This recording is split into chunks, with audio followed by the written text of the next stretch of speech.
Mga Hebreo, unang kabanata. Ang Diyos na nagsalita ng unang panahon sa ating mga magulang, sa iba't ibang panahon at sa iba't ibang paraan sa pamamagitan ng mga propeta, ay nagsalita sa atin sa mga huling araw na ito sa pamamagitan ng kanyang anak, na siyang itinalaga na tagapagmana ng lahat ng mga bagay, na sa pamamagitan naman niya'y ginawa ang sanglibutan. Palibhasay siyang sinag ng kanyang kaluwalhatian, at tunay na larawan ng kanyang pagka-Diyos, at umaalalay ng lahat ng mga bagay sa pamamagitan ng salita ng kanyang kapangyarihan, ng kanyang magawa na ang paglilinis ng mga kasalanan ay lumuklok sa kanan ng karangalan sa kaitaasan, na naging lalong mabuti kaysa mga anghel, palibhasay nagmana ng lalong marilag na pangalan kaysa kanila. Sapagkat kanino nga sa mga anghel sinabi niya kailanman, "Ikaw ay aking anak, ikaw ay aking ipinanganak ngayon, at muli ako'y magiging kanyang ama at siya'y magiging aking anak." At muli, nang dinadala niya ang panganay sa sangkalupaan ay sinasabi, "At sambahin siya ng lahat ng mga anghel ng Diyos." At sinasabi niya tungkol sa mga anghel, yaong ginagawang mga anghel niya ang mga hangin, at ang kanyang mga ministro ay ningas ng apoy. Ngunit tungkol sa anak ay sinasabi, "Ang iyong luklukan, O Diyos, ay magpakailanman, at ang setro ng katuwiran ay siyang setro ng iyong kaharian. Inibig mo ang katuwiran at kinapuotan mo ang kasamaan. Kaya't ang Diyos mo, ay nagbuhos sa inyo ng langis ng kasayahang higit sa iyong mga kasamahan. At ikaw, Panginoon, nang pasimulay inilagay mo ang kinasasaligan ng lupa, at ang mga langit ay mga gawa ng iyong mga kamay. Sila'y mga papahamak, datapwat ikaw ay nananatili, at silang lahat ay mga lulumang gaya ng isang kasuutan, at gaya ng isang balabal sila'y iyong bibilutin, at sila'y mapapalitang gaya ng kasuutan. Ngunit ikaw ay ikaw rin, at ang iyong mga taon ay di matatapos. Ngunit kanino sa mga anghel sinabi niya kailanman, "Lumuklok ka sa aking kanan, hanggang sa ang iyong mga kaaway ay gawin kong tungtungan ng iyong mga paa"? Hindi baga silang lahat ay mga espiritong tagapaglingkod, na mga sinugo upang magsipaglingkod sa kapakinabangan ng mga agmamana ng kaligtasan? Ikalawang kabanata. Kaya't nararapat nating pagkatantuin ang mga bagay na narinig, baka sakaling tayo'y makahagpos. Sapagkat kung ang ipinangusap na salita sa pamamagitan ng mga anghel ay nagtibay, at ang bawat pagsalangsang at pagsuway ay tumanggap ng matuwid na parusa na kabayaran, paanong makatatanan tayo kung ating pabayaan ang ganitong dakilang kaligtasan, na ipinangusap ng Panginoon nung una ay pinatunayan sa atin sa pamamagitan ng mga nakarinig, na pawang sinaksihan naman ng Diyos na kasama nila sa pamamagitan ng mga tanda at mga kababalaghan at ng saganang kapangyarihan at ng mga kaloob ng Espiritu Santo ayon sa kanyang sariling kalooban, sapagkat hindi niya ipinasakop sa mga anghel ang sanglibutang darating, na siya naming isinasaysay. Ngunit pinatunayan ng isa sa isang dako, na sinasabi, "Ano ang tao upang siya'y iyong alalahanin, o ang anak ng tao upang siya'y iyong dalawin? Siya'y ginawa mong mababa ng kaunti kaysa mga anghel. Siya'y pinutungan mo ng kaluwalhatian at ng karangalan, at siya'y inilagay mo sa ibabaw ng mga gawa ng iyong mga kamay. Inilagay mo ang lahat ng mga bagay sa pagsuko sa ilalim ng kanyang mga paa, sapagkat nang pasukin niya ang lahat ng mga bagay sa kanya, ay wala siyang iniwan na di sumuko sa kanya. Ngunit ngayon ay hindi pa natin nakikitang sumuko sa kanya ang lahat ng mga bagay, kundi nakikita natin ang ginawang mababa ng kaunti kaysa mga anghel sa makatuwid ay si Jesus, na dahil sa pagbata ng kamatayan ay pinutungan ng kaluwalhatian at karangalan, upang sa pamamagitan ng biyaya ng Diyos ay lasapin niya ang kamatayan dahil sa bawat tao. Sapagkat marapat sa kanya na pinag-ukulan ng lahat ng mga bagay, at sa pamamagitan niya ang lahat ng mga bagay, sa pagdadala ng maraming anak sa kaluwalhatian, na gawing sakdal siyang may gawa ng kaligtasan nila sa pamamagitan ng mga sakit. Sapagkat ang nagpapaging banal at ang mga pinapaging banal ay pawang sa isa, na dahil dito'y hindi siya nahihiyang tawagin silang mga kapatid, na sinasabi, "Ibabalita ko ang iyong pangalan sa aking mga kapatid, sa gitna ng kapisanan ay aawitin ko ang kapurihan mo." At muli, ilalagak ko ang aking pagkakatiwala sa kanya. At muli, narito, ako at ang mga anak na ibinigay sa akin ng Diyos. Dahil sa ang mga anak ay may mga bahagi sa laman at dugo, siya na may gayon ding nakabahagi sa mga ito, upang sa pamamagitan ng kamatayan ay kanyang malipol yaong mga paghahari sa kamatayan, sa makatuwid ay ang dyablo, at mailigtas silang lahat na dahil sa takot sa kamatayan ay nangasa ilalim ng pagkakaalipin sa buong buhay nila, sapagkat tunay na hindi niya tinutulungan ang mga anghel, kundi tinutulungan niya ang binhi ni Abraham. Kaya't nararapat sa kanya na sa lahat ng mga bagay ay matulad sa kanyang mga kapatid, upang maging isang dakilang saserdoteng maawain at tapat sa mga bagay na nauukol sa Diyos, upang gumawa ng pangpalubag loob patungkol sa mga kasalanan ng bayan. Palibhasa'y nagbata siya sa pagkatukso, siya'y makasasaklolo sa mga tinutukso. 3 Kabanata. Kaya, mga banal na kapatid, mga may bahagi sa pagtawag ng kalangitan, inyong isipin ng apostol at dakilang saserdote na ating kinikilala, si Jesus, na siya'y tapat sa naglagay sa kanya na gaya rin naman ni Moises sa buong sangbahayan niya, sapagkat siya ay inaring may karapatan sa lalong kaluwalhatian kaysa kay Moises, palibhasa'y may lalong karangalan kaysa bahay yaong nagtayo ng bahay, sapagkat ang bawat bahay ay may nagtayo, datapwat ang nagtayo ng lahat ng mga bagay ay ang Diyos. At sa katotohanang si Moises ay tapat sa buong sangbahayan niya, gaya ng lingkod, na pinakapatotoo sa mga bagay na sasabihin pagkatapos, datapwat si Kristo, gaya ng anak ay puno sa bahay niya, na ang bahay niya ay tayo, kung ating ingatang matibay ang ating pagkakatiwala at pagmamapuri sa pag-asa natin hanggang sa katapusan. Gaya nga ng sabi ng Espiritu Santo, ngayon kung marinig ninyo ang kanyang tinig, huwag ninyong papagmatigasin ang inyong mga puso, na gaya ng sa pamumungkahi, gaya ng sa araw ng pagtukso sa ilang, na doon ako tinukso ng inyong mga magulang sa pagsubok sa akin, at 40 taon na nangakita ang aking mga gawa. Dahil dito'y nagalit ako sa lahing ito, at aking sinabi, laging sila'y nangagkakamali sa kanilang puso, ngunit hindi nila nangakilala ang aking mga daan.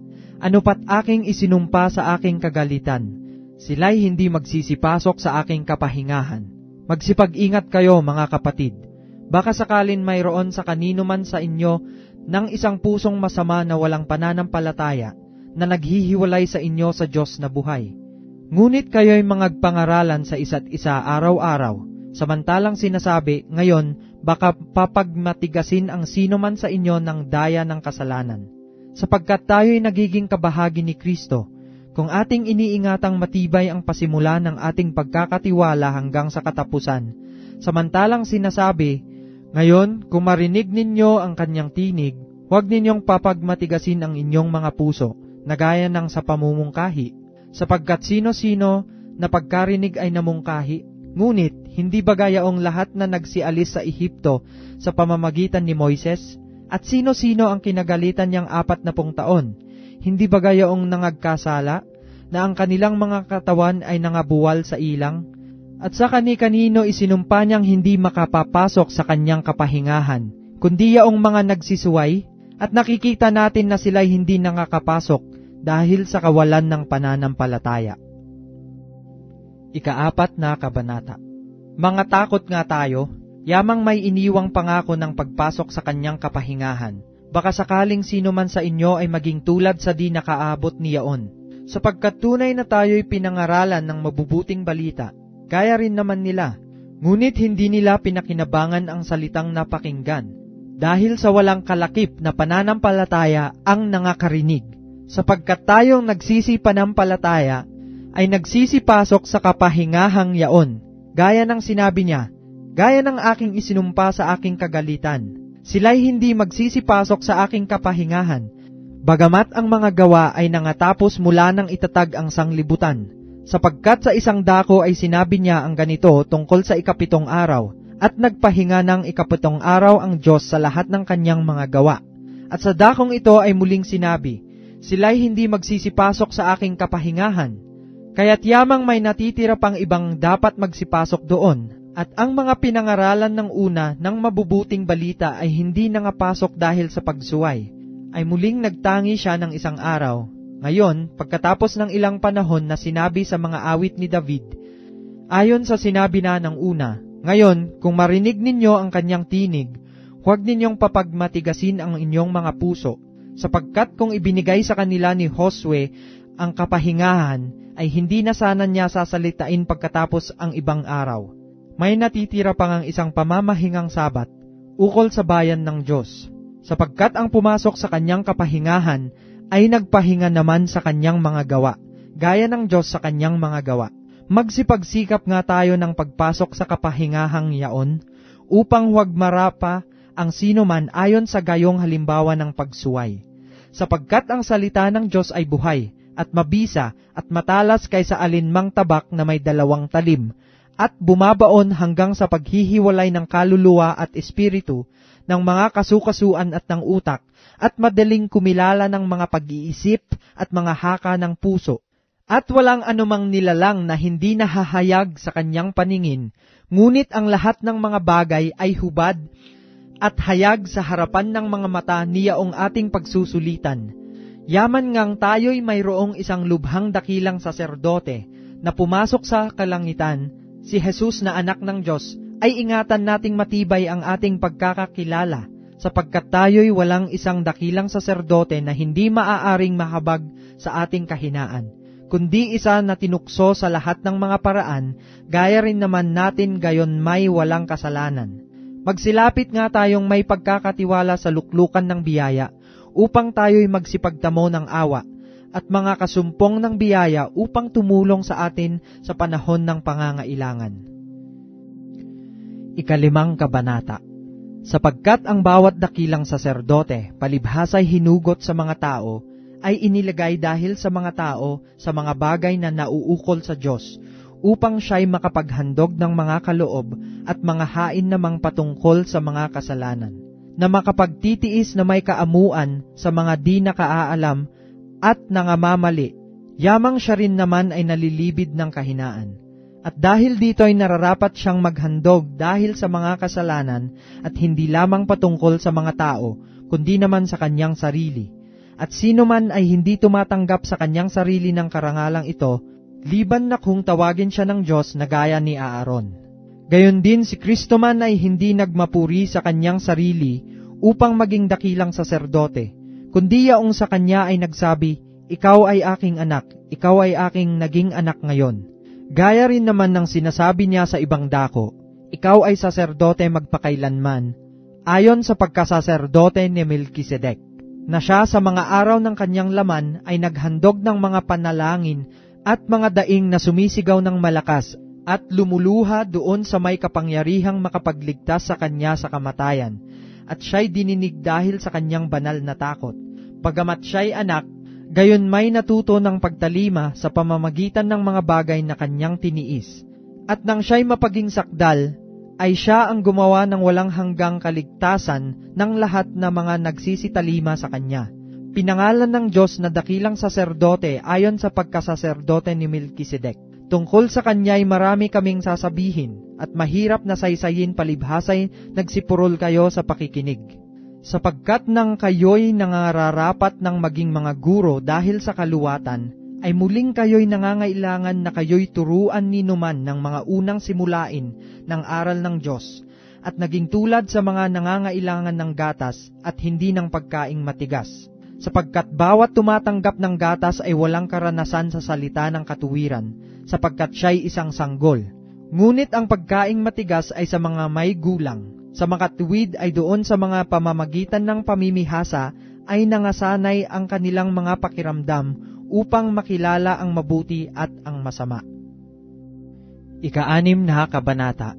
Kaya't tayo'y tumigil na ng pagsasalita ng mga unang simulain ng aral ni Kristo, at tayo'y magpatuloy sa kasakdalan na huwag nating ilagay na muli ang kinasasaligan ng pagsisisi sa mga patay na gawa at ng pananampalataya sa Diyos, ng aral na tungkol sa mga paglilinis at ng pagpapatong ng mga kamay at ng pagkabuhay na maguli ng mga patay at ng paghuhukom na walang hanggan. At ating gawin ito kung ipahihintulot ng Diyos, sapagkat tungkol sa mga minsang naliwanagan at nakalasap ng kaloob ng kalangitan at mga nakabahagi ng Espiritu Santo, at nakalasap ng mabuting salita ng Diyos at ng mga kapangyarihan ng panahong darating, at saka nahiwalay sa Diyos ay di maaaring baguhin silang muli sa pagsisisi. Yamang kanilang ipinapapakong muli sa ganang kanilang sarili ang anak ng Diyos, at inilalagay na muli siya sa hayag na kahihiyan, sapagkat ang lupang humitit ng ulang madalas na lumalagpak sa kanya, at tinutubuan ng mga damong pinakikinabangan ng mga yaon na dahil sa kanila'y binukid, ay tumanggap ng pagpapalang mula sa Diyos. Datapwat, kung namumunga ng mga tinik at dawag, ay itinatakwil at malapit sa sumpa, at ang kanyang kahihinatnan ay ang sunugin. Ngunit, mga minamahal, naniniwala kaming lubos sa magagaling na bagay tungkol sa inyo, at sa mga bagay na kalakip ng pagkaligtas, bagamat kami ay nagsasalita ng ganito, sapagkat ang Diyos ay hindi liko upang limutin ang inyong gawa at ang pag-ibig na inyong ipinakita sa kanyang pangalan, sa inyong paglilingkod sa mga banal, at hanggang ngayon nagsisipaglingkod kayo. At ninanasa namin na ang bawat isa sa inyo ay magpakita ng gayon ding sikap sa ikalulubos ng pag-asa hanggang sa katapusan, na huwag kayong mga tamad, kundi mga tagatulad kayo sa mga nasa pamamagitan ng pananampalataya at ng pagtitiis, ay nagsisipagmana ng mga pangako. Sapagkat nang mangako ang Diyos kay Abraham, palibhasa'y hindi niya naipanumpa ang anumang lalong mataas, ay ipinanumpa ang kanyang sarili, na sinasabi, tunay sa pagpapala ay pagpapalain kita, at sa pagpaparami ay pararamihin kita. At sa ganito, nang makapaghintay na may pagtitiis, ay nagtamo siya ng pangako. Sapagkat ipinanunumpa ng mga tao ang lalong mataas, at sa bawat pagtatalo nila'y ang sumpa sa pagpapatotoo ang siyang katapusan. Sa ganito, sa pagkaibig ng Diyos na maipakitang lalong sagana sa mga tagapagmana ng pangako ang kawalan ng pagbabago ng kanyang pasya, ay ipinamagitan ang sumpa, upang sa dalawang bagay na di mababago, na diya'y di maaaring ang Diyos ay magbulaan, ay mangagkaroon tayo ng isang matibay na kasiglahan, tayong nangagsitakas na sumakanlong upang mangapit sa pag-asang nalalagay sa ating unahan, na ating inaring tulad ng sinepete ng kaluluwa, isang pag-asa na matibay at matatag at pumapasok sa nasa loob ng tabing, na dooy pumasok dahil sa atin si Jesus, na gaya ng pangunahin na naging dakilang saserdote magpakailanman ayon sa pagkasaserdote ni Melkisedek. 7 Kabanata. Sapagkat itong si Melkisedek, hari sa Salem, saserdote ng kataas-taasang Diyos, na siyang sumalubong kay Abraham sa pagbabalik na galing sa paglipol sa mga hari at siya'y pinagpala niya, na siya namang binahagihan ni Abraham ng 10 bahagi ng lahat, na kung sasaysayin una-una, siya'y hari ng katuwiran, at saka hari naman sa Salem, na sa makatuwid ay hari ng kapayapaan, na walang ama, walang ina, walang tandaan ng lahi, at walang pasimula ng mga araw ni katapusan ng buhay man, datapwat naging katulad ng anak ng Diyos, ay nanatiling saserdote magpakailanman. Nilay-nilayin nga ninyo kung gaano ang kadakilaan ng taong ito, na binigyan ni Abraham na patriarka ng 10 bahagi ng mga pinakamagagaling na samsam, at katotohanan ang mga sa anak ni Levi na nagsitanggap ng katungkulang saserdote, ay mayroong utos na kumuha ng 10 bahagi sa bayan ayon sa kautusan. Sa makatuwid ay sa kanilang mga kapatid, bagamat ang mga ito ay nagsilabas sa mga balakang ni Abraham. Ngunit yaong ang talaan ng lahi ay hindi ibinibilang sa kanila, ay kumuha ng 10 bahagi kay Abraham, at pinagpala yaong may mga pangako. Datapwat walang anumang pagtatalo, ang mababa ay pinagpapala ng mataas. At dito'y ang mga taong may kamatayan ay tumatanggap ng 10 bahagi. Datapwat doon ay ang isa, na pinatutunayang nabubuhay. At sa makatuwid bagay sa pamamagitan ni Abraham pati si Levi, na tumatanggap ng 10 bahagi, ay nagbayad ng 10 bahagi, sapagkat siya'y nasa mga balakang pa ng kanyang ama, nang ito'y salubungin ni Melkisedek. Ngayon, kung may kasakdalan nga sa pamamagitan ng pagkasaserdote ng mga Levita, sapagkat sa ilalim nito ay tinanggap ng bayan ang kautusan, anong kailangan pa na magbangon ang ibang saserdote ayon sa pagkasaserdote ni Melkisedek at hindi ibilang ayon sa pagkasaserdote ni Aaron? Sapagkat nang palitan ang pagkasaserdote ay kinailangang palitan naman ang kautusan. Sapagkat yaong tungkol sa kanya ay sinasabi ang mga bagay na ito ay naukol sa ibang angkan, na doon ang sino may hindi naglilingkod sa dambana, sapagkat maliwanag na ang ating Panginoon ay lumitaw mula kay Juda, na tungkol sa angkang iyaoy walang sinalitang anuman si Moises hinggil sa mga saserdote. At lalo pang napakaliwanag ito kung ayon sa anyo si Melkisedek ay lumitaw ang ibang saserdote, na ginawa hindi ayon sa kautusan ng utos na ukol sa laman, kundi ayon sa kapangyarihan ng isang buhay na walang katapusan. Sapagkat pinatotohanan tungkol sa kanya, ikaw ay saserdote magpakailanman ayon sa pagkasaserdote ni Melkisedek, sapagkat napapawi ang unang utos dahil sa kanyang kahinaan at kawalan ng kapakinabangan, sapagkat ang kautusan ay walang anumang pinasasakdal, at may pagpapasok ng isang pag-asang lalong magaling na sa pamamagitan nito ay nagsisilapit tayo sa Diyos. At yamang yaoy hindi naging sa walang sumpa, sapagkat sila'y sa katotohanan ay ginawang mga saserdote na walang sumpa. Datapwat siya'y may sumpa sa pamamagitan ni yaong nagsasabi tungkol sa kanya, sumumpa ang Panginoon at hindi siya nagsisisi, ikaw ay saserdote magpakailanman. At gayon din naman si Jesus ay naging tagapanagot sa lalong mabuting tipan. At katotohanang sila'y marami sa bilang na naging mga saserdote, sapagkat dahil sa kamatayan ay napigil sila ng pagpapatuloy. Datapwat siya sapagkat namamalagi magpakailanman ay may pagkasaserdote siyang di mapapalitan. Dahil dito naman siya'y nakapagliligtas na lubos sa mga nagsisilapit sa Diyos sa pamamagitan niya. Palibhasa'y laging nabubuhay siya upang mamagitan sa kanila.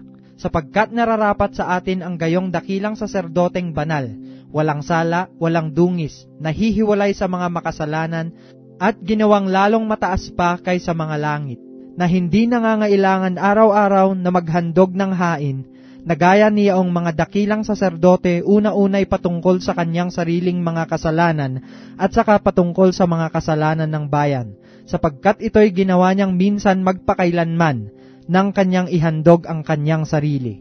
Sapagkat inilagay ng kautusan ng mga dakilang saserdote ang mga taong may kahinaan, ngunit ang salita ng sumpa na kasunod ng kautusan ay siyang naglalagay sa anak, na sakdal magpakailanman. 8 Kabanata. Ang kinauuwian nga ng mga bagay na aming sinasabi ay ito: mayroon tayong isang dakilang saserdote na nakaupo sa kanan ng luklukan ng karangalan sa mga langit, ministro sa santuaryo at sa tunay na tabernakulo na itinayo ng Panginoon, hindi ng tao. Sapagkat ang bawat dakilang saserdote ay inilagay upang maghandog ng mga kaloob at ng mga hain naman. Sa ganito'y kinakailangan din namang siya'y magkaroon ng anumang ihahandog.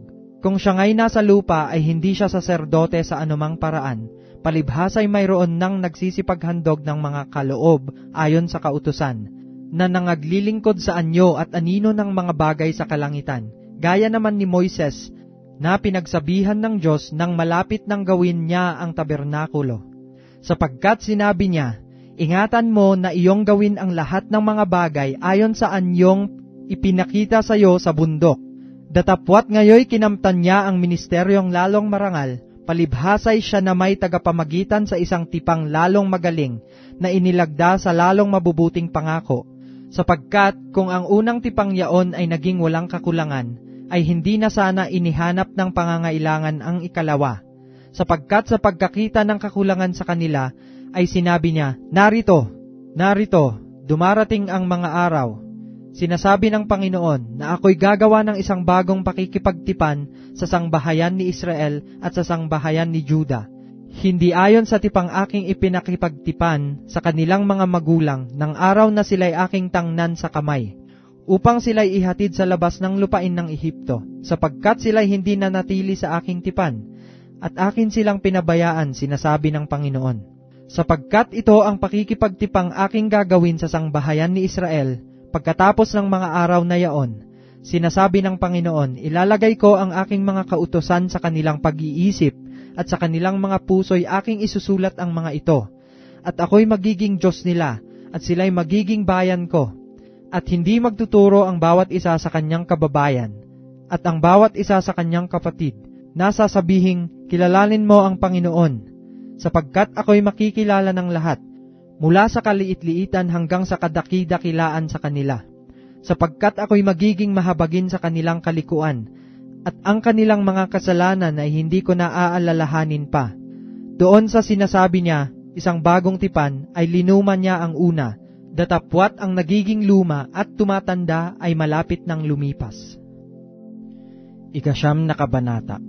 Ngayon, ang unang tipan din ay nagkaroon ng mga palutuntunan ng pagsamba sa Diyos, at ng kanyang santuaryo, ang santuaryo ng sanglibutang ito, sapagkat inihanda ang isang tabernakulo, ang una, na kinaroroonan ng kandelero, at ng dulang, at ng mga tinapay na handog, na siyang tinatawag na dakong banal.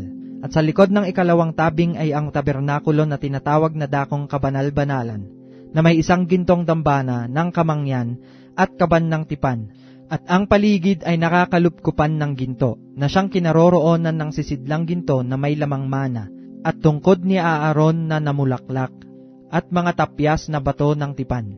At sa ibabaw nito ay ang mga kerubin ng kaluwalhatian na nangagsisililim sa luklukan ng awa, na ang mga bagay na ito ay hindi natin mapag-uusapan ngayon ng isa-isa. At sa ganitong pagkahanda ng mga bagay na ito, sa unang tabernakulo ay palaging nagsisipasok ang mga saserdote na tinutupad ang mga katungkulan.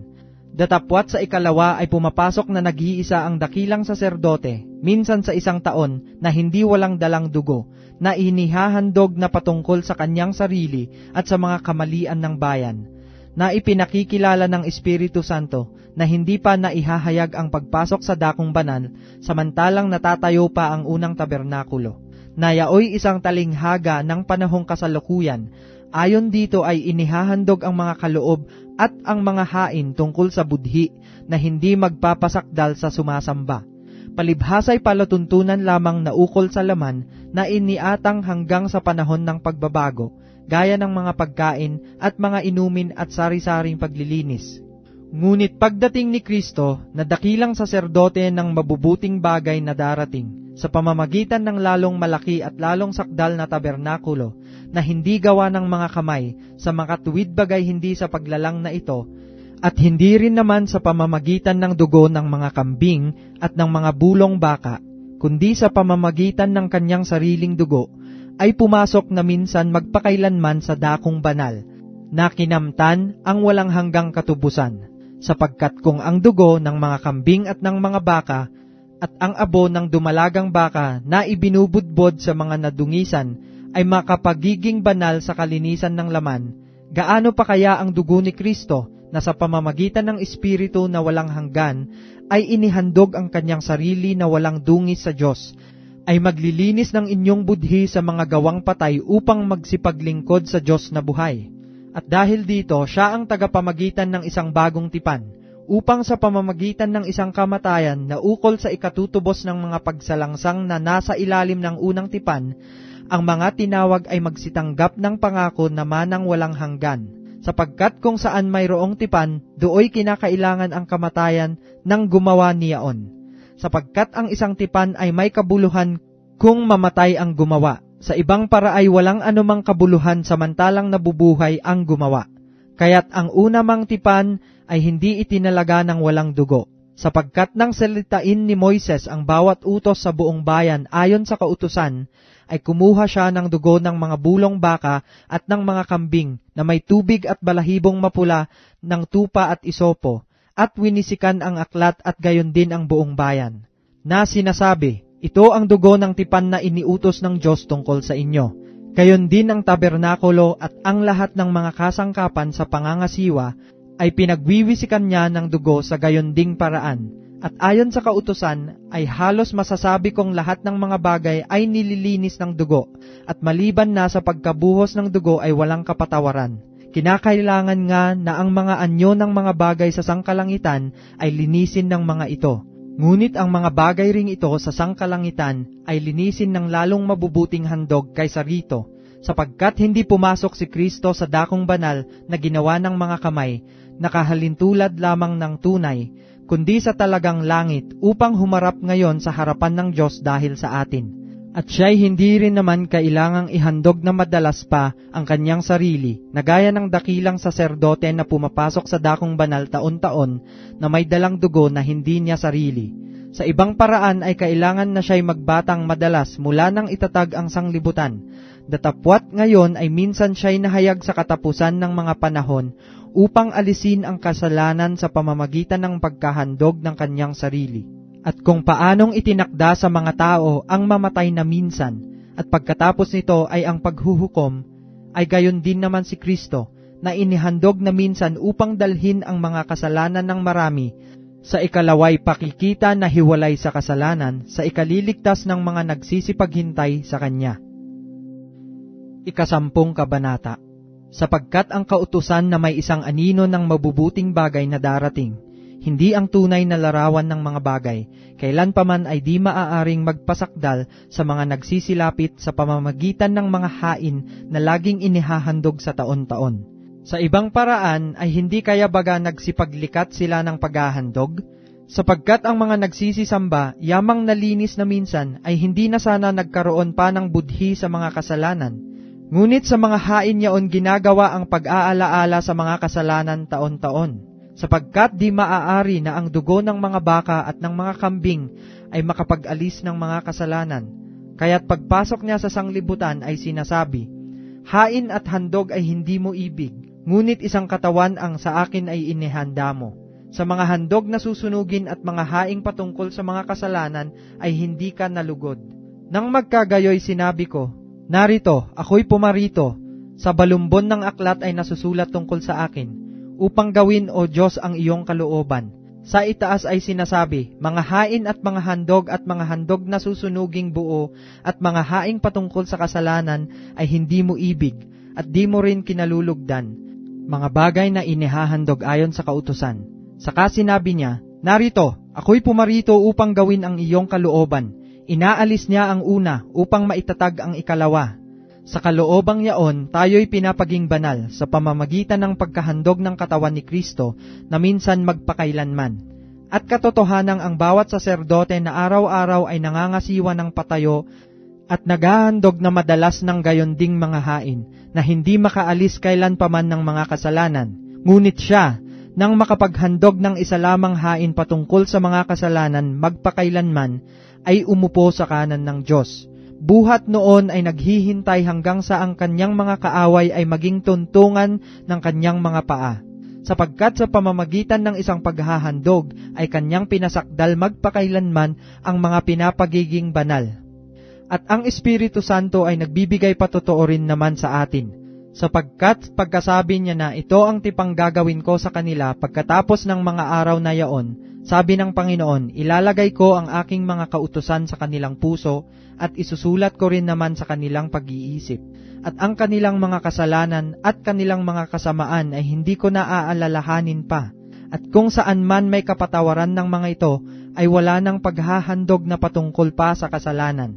Mga kapatid, yamang may kalayaan ngang makapasok sa dakong banal sa pamamagitan ng dugo ni Jesus, sa pamamagitan ng daang bago, at buhay na kanyang itinilaga sa atin, sa pamamagitan ng tabing, sa makatwid bagay sa kanyang laman, at yamang may isang dakilang saserdote na pangulo sa bahay ng Diyos, tayo'y magsilapit na may tapat na puso sa lubos na pananampalataya, na ang ating mga puso na winisikan mula sa isang masamang budhi, at mahugasan ang ating katawan ng dalisay na tubig, na ating ingatang matibay ang pagkakakilala ng ating pag-asa upang huwag mag-alinlangan, sapagkat tapat ang nangako.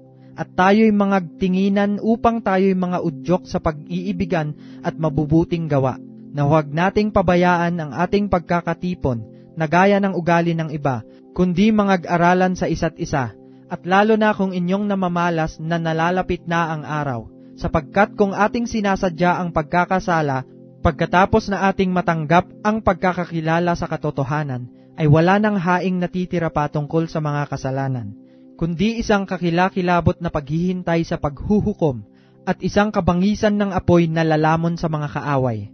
Ang magpawalang halaga sa kautusan ni Moises sa patotoo ng 2 o 3 saksi ay mamamatay na walang awa. Kaano kayang higpit ng parusa sa akala ninyo ang ihahatol na nauukol doon sa yumurak sa anak ng Diyos, at umaring di banal sa dugo ng tipan na nagpabanal sa kanya, at umalipusta sa espiritu ng biyaya? Sapagkat ating nakikilala yaong nagsabi, akin ang paghihiganti, Ako ang gaganti at muli huhukuman ng Panginoon ang kanyang bayan. Kakilakilabot na bagay ang mahulog sa mga kamay ng Diyos na buhay. Datapwat alalahanin ang mga nakaraang araw. Nasa mga yaon, pagkatapos na kayo'y maliwanagan, ay nangagtiis kayo ng malaking pakikilaban ng mga pagbabata. Na una-una ay naging isang katawa-tawa dahil sa mga pagkasiphayo at gayon din sa mga kahirapan, at sa ikalawa ay naging kasama niyaong mga inaring gayon. Sapagkat kayo'y nangahabag sa mga may tanikala, at tinanggap ninyo ng buong galak ang pagkaagaw ng inyong pag-aari, palibhasay inyong nalalamang mayroon kayo sa inyong sarili ng isang pag-aaring lalong mabuti at tumatagal.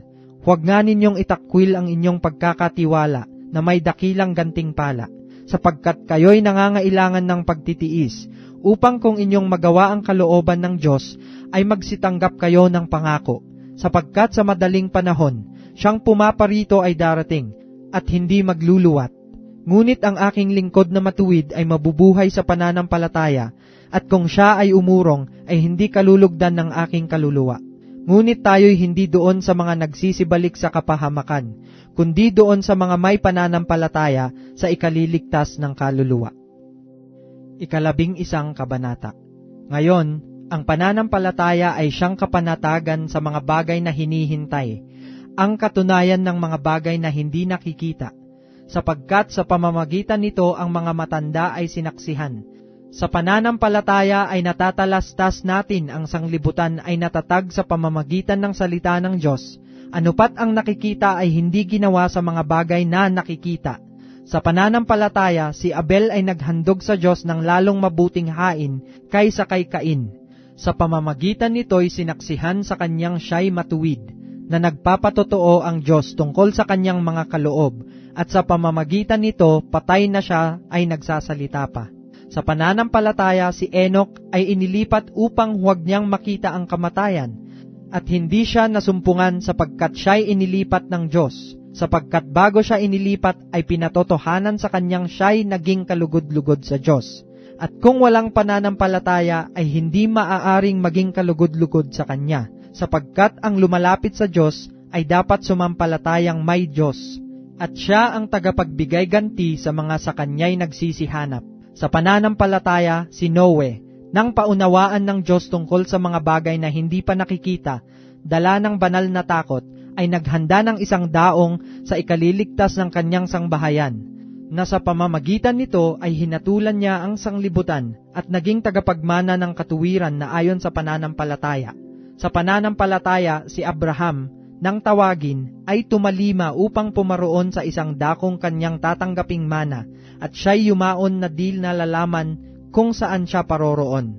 Sa pananampalataya, siya'y naging manglalakbay sa lupang pangako, nagaya sa hindi niya sariling lupa, at tumahan sa mga tolda na kasama si Isaac at si Jacob, na mga tagapagmana ng isang pangako na kasama niya. Sapagkat inaasahan niya ang bayang may mga kinasasaligan, na ang nagtayo at gumawa ay ang Diyos. Sa pananampalataya, si Sarah rin ay tumanggap ng lakas upang ipaglihi ang binhi, nang lipas na ang kanyang gulang. Palibhasa'y inari niyang tapat ang nangako. Kaya naman sumibol sa isa, sa kanya na tila patay na ang kasing dami ng mga bituin sa langit sa karamihan, at di mabilang na gaya ng mga buhanging nasa tabi ng dagat. Ayon sa pananampalataya ay nangamatay ang lahat ng mga ito, na hindi kinamtan ang mga pangako, ngunit kanilang nangakita na natanaw mula sa malayo, at kanilang ipinahayag na sila'y pawang taga-ibang bayan, at manglalakbay sa ibabaw ng lupa. Sapagkat ang mga nagsisipagsabi ng mga gayong bagay, ay nagpapakilalang hinahanap nila ang lupaing kanilang sarili, at katotohanan kung kanilang naaalaala yaong lupaing kanilang pinanggalingan, ay nagkaroon sana sila ng mabuting pagkakataon upang bumalik. Ngunit ngayon ay nagnanasa sila ng lalong magaling na lupain. Sa makatwid bagay ang sa langit, kaya hindi sila ikinahihiya ng Diyos na tawaging Diyos nila, sapagkat kanyang ipinaghanda sila ng isang bayan. Sa pananampalataya, nang subukin si Abraham, ay inihandog si Isaac. Oo, siyang tumanggap na may galak na mga pangako ay siyang naghandog sa kanyang bugtong na anak. Sa makatuwid bagay yaong pinagsabihan, kay Isaac ay tatawagin ang iyong binhi. na inisip na maging sa gitna ng mga patay ay maaaring buhayin siyang maguli ng Diyos. Mula dyan din naman ay muli siyang tinanggap sa isang halimbawa. Sa pananampalataya ay binasbasan ni Isaac si Jacob at si Esau tungkol sa mga bagay na darating. Sa pananampalataya, si Jacob nang mamatay na ay binasbasan niya ang bawat isa sa mga anak ni Jose at sumambang nakatangan sa puno ng kanyang tungkod. Sa pananampalataya, nang malapit nang mamatay si Jose, ay binanggit niya ang pag-alis sa Ehipto ng mga anak ni Israel at nag-utos tungkol sa kanyang mga buto. Sa pananampalataya, nang ipinanganak si Moises, ay itinagong 3 buwan ng kanyang mga magulang sapagkat kanilang nakitang maganda ang bata at hindi sila natakot sa utos ng hari. Sa pananampalataya, nang lumaki na si Moises, ay tumangging siya'y tawaging anak ng anak na babae ni Faraon, na pinili pa ang siya'y tampalasanin na kasama ng bayan ng Diyos, kaysa magtamo ng nagsisikupas na kaligayahan sa pagkakasala, na inaring malaking kayamanan ang kadustaan ni Kristo, kaysa mga kayamanan ng Ehipto, sapagkat ang kanyang tinititigan ay ang gantimpalang kabayaran. Sa pananampalataya'y iniwan niya ang Ehipto na hindi natakot sa puot ng hari, sapagkat nagtitiyagang tulad sa nakita niyaong di nakikita. Sa pananampalataya'y itinatag niya ang Paskwa at ang pagwiwisik ng dugo upang ang maglilipol sa mga panganay ay huwag silang lipulin. Sa pananampalataya'y nagsipagdaan sila sa gitna ng dagat na mapula, na gaya ng sa lupang tuyo, na nang subuking gawin ito ng mga taga-Ehipto ay pawang nangalunod. Sa pananampalataya'y nangalagpak ang mga kuta ng Jericho pagkatapos na makubkob na 7 araw. Sa pananampalataya'y hindi napahamak na kasama ng mga manunuway ang patutot na si Rahab, na tumanggap na payapa sa mga tiktik. At ano pa ang aking sasabihin? Sapagkat kukulangin ako ng panahon kung sasaysayin ko ang tungkol kay Gideon, kay Barak, kay Samson, kay Hefte, tungkol kay David, at kay Samuel at sa mga propeta, na ang mga ito, sa pamamagitan ng pananampalataya'y nagsilupig ng mga kaharian, nagsigawa ng katuwiran, nangagtamo ng mga pangako, nangagtikom ng mga bibig ng mga leon, nagsipatay ng bisa ng apoy, nangakatanan sa ilalim ng tabak, nagsilakas sa kahinaan, naging mga makapangyarihan sa pakikibagbaka, nangagpaurong ng mga hukbong taga-ibang lupa, tinanggap ng mga babae ang kanilang mga patay sa pamamagitan ng pagkabuhay na mag-uli, at ang iba'y nangamatay sa hampas, na hindi tinanggap ang kanilang katubusan upang kamtin nila ang lalong mabuting pagkabuhay na mag-uli. At ang iba'y nangagkaroon ng pagsubok sa pagkalibak at pagkahampas. Oo, bukod dito'y sa mga tanikala at bilangguan naman. Sila'y pinagbabato, pinaglagari, pinagtutukso, pinagpapatay sa tabak. Sila'y nagsilakad na paruot parito, na may balat ng mga tupat kambing, na mga salat, nangapipighati, tinatampalasan, na sa mga yaon ay hindi karapat-dapat ang sanglibutan, na nangaliligaw sa mga ilang at sa mga kabundukan at sa mga yungib at sa mga lungga ng lupa. At ang lahat ng mga ito, nang sila'y mapatotohanan na dahil sa kanilang pananampalataya ay hindi kinamtan ang pangako, na ipinaghanda ng Diyos ng lalong mabuting bagay tungkol sa atin, upang sila'y huwag maging sakdal ng bukod sa atin. 12 Kabanata. Kaya't yamang nakukubkob tayo ng makapal na bilang ng mga saksi, itabi namang walang liwag ang bawat pasan, at ang pagkakasalang pumipigil sa atin, at ating takbuhing may pagtitiis ang takbuhing inilagay sa harapan natin, namasdan natin si Jesus na gumawa at sumakdal ng ating pananampalataya, na siya, dahil sa kagalakang inilagay sa harapan niya ay nagtiis ng krus, na niwalang bahala ang kahihiyan at umupo sa kanan ng luklukan ng Diyos.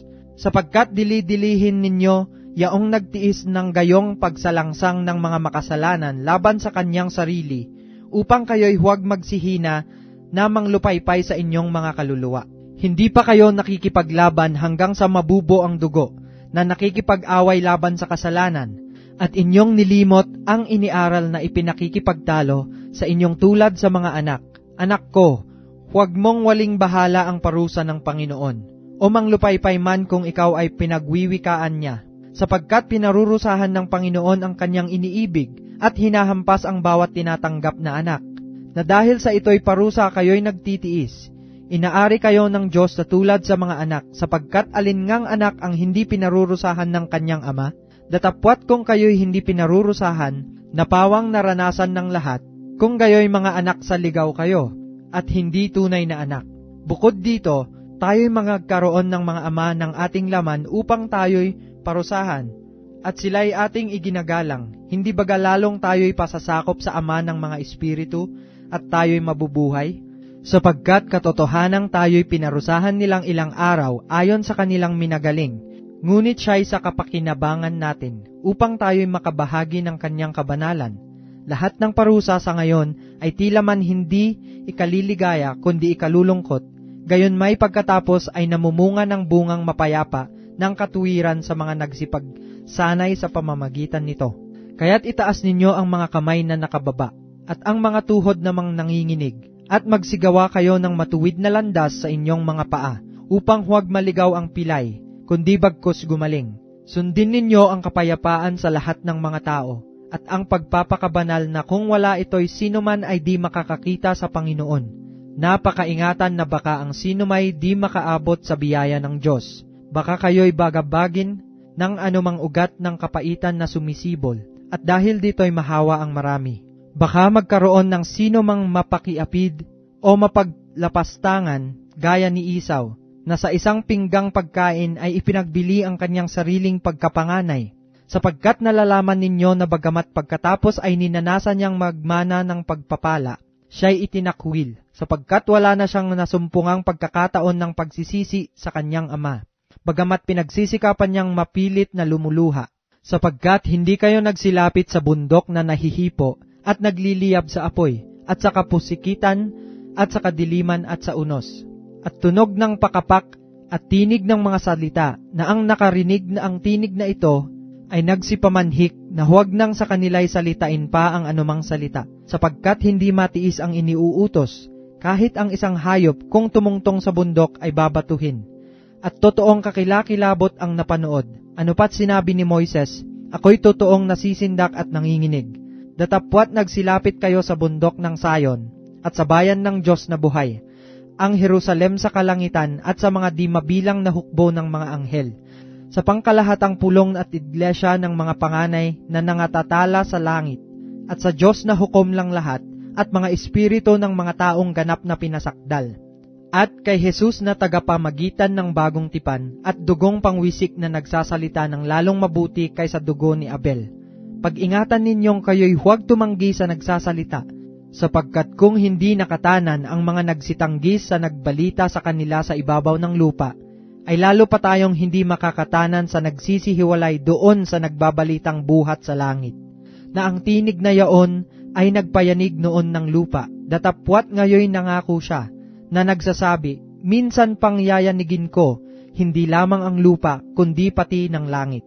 At itong salita, minsan pang ay pinakakahuluganan ang pag-aalis niyaong mga bagay na niyanig, gaya ng mga bagay na ginawa, upang mamalagi ang mga hindi niyanig.